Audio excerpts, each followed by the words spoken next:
Shalom anak-anak, selamat pagi. Pagi ini kita akan pelajari materi ilmu pengetahuan alam, yaitu sumber energi alternatif. Tujuan pembelajaran kita hari ini yaitu kalian mampu mengidentifikasi manfaat energi alternatif dalam kehidupan sehari-hari. Anak-anak, di dalam firman Tuhan Kejadian pasal 2 ayat 15 berkata, Tuhan Allah mengambil manusia itu dan menempatkannya dalam Taman Eden untuk mengusahakan dan memelihara taman itu. Kata mengusahakan artinya memanfaatkan sumber daya alam yang tersedia untuk kelangsungan hidup manusia. Untuk itu, manusia diberi pengetahuan dan hikmat untuk mengelolanya. Sesuai Amsal pasal 2 ayat 6 berkata, karena Tuhanlah yang memberikan hikmat, dari mulutnya datang pengetahuan dan kepandaian. Oke anak-anak, berdasarkan ketersediaannya di alam, sumber energi dibedakan menjadi sumber energi terbarukan dan sumber energi tidak terbarukan.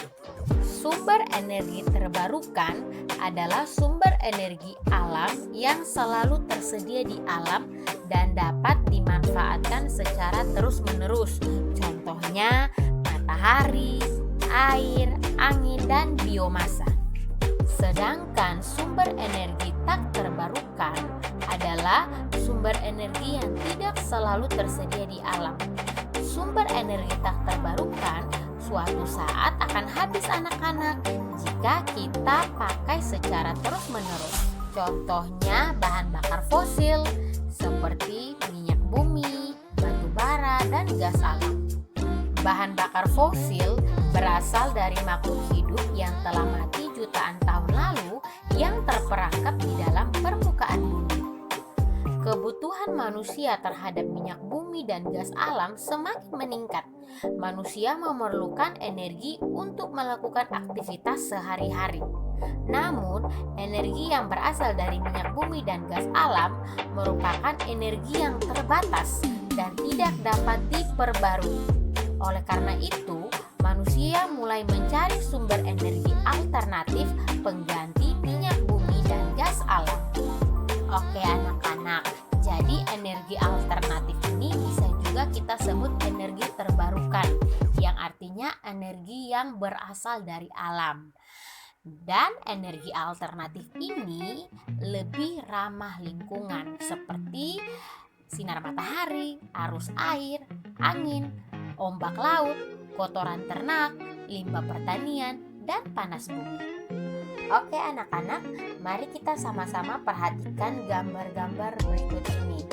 Gambar yang pertama yaitu sinar matahari digunakan untuk pembangkit listrik tenaga surya atau PLTS.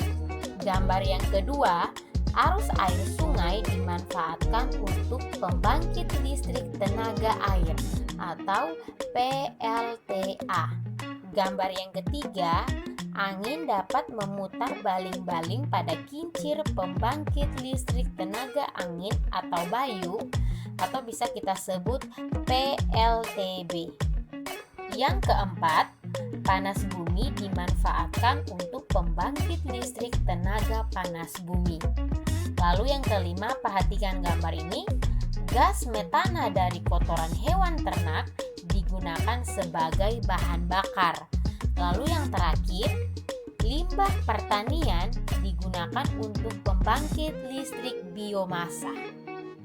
Oke anak-anak semua, jadi sumber energi alternatif ini mudah ditemukan karena ketersediaannya yang melimpah di alam.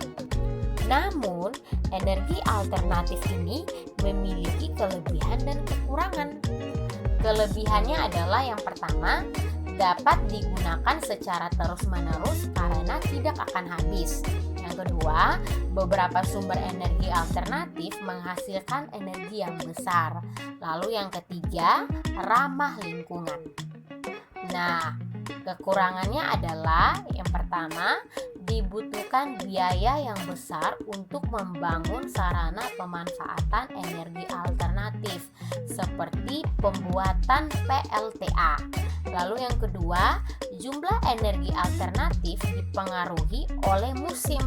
Misalnya jumlah air meningkat saat musim hujan, tetapi dia akan berkurang saat musim kemarau. Oke anak-anak, jadi sampai di sini dulu penjelasan mengenai energi alternatif. Sampai jumpa, Tuhan Yesus memberkati.